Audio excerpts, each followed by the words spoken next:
L'arche avait 2 coudées et demie de longueur, 1 coudée et demie de largeur et 1 coudée et demie de hauteur. Sur l'arche était posé le propitiatoire, le siège de miséricorde qui servait de couvercle à l'arche. Exode 25, 10, 22. L'arche occupe une place très significative dans la Bible. Ce fut le premier détail mentionné par Dieu lorsqu'il ordonna à Moïse de construire le tabernacle.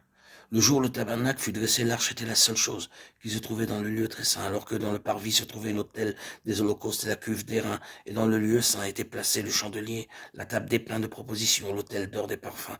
Exode 40, 17, 33.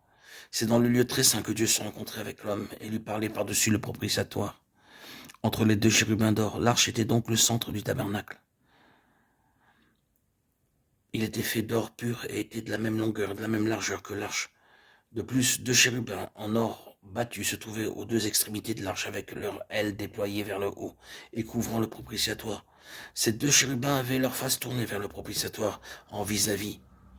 Et nous savons que les chérubins représentent la gloire de Dieu. Je vous invite à lire Ézéchiel 9.3, Hébreux 9.5.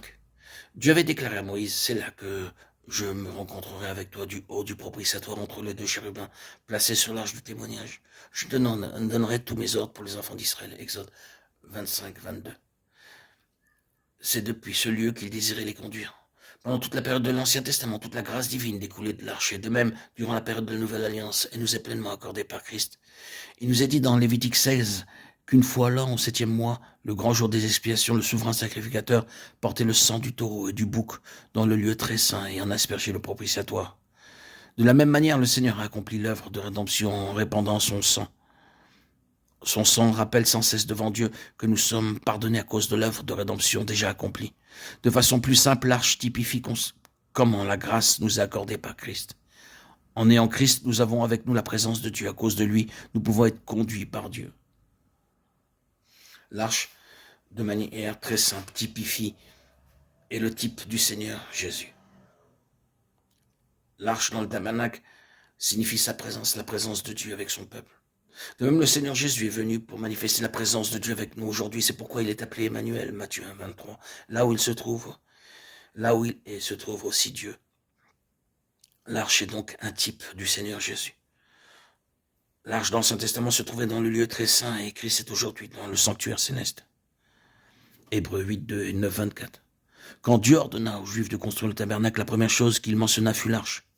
Ceci souligne le fait que le Seigneur Jésus est le centre de toutes choses.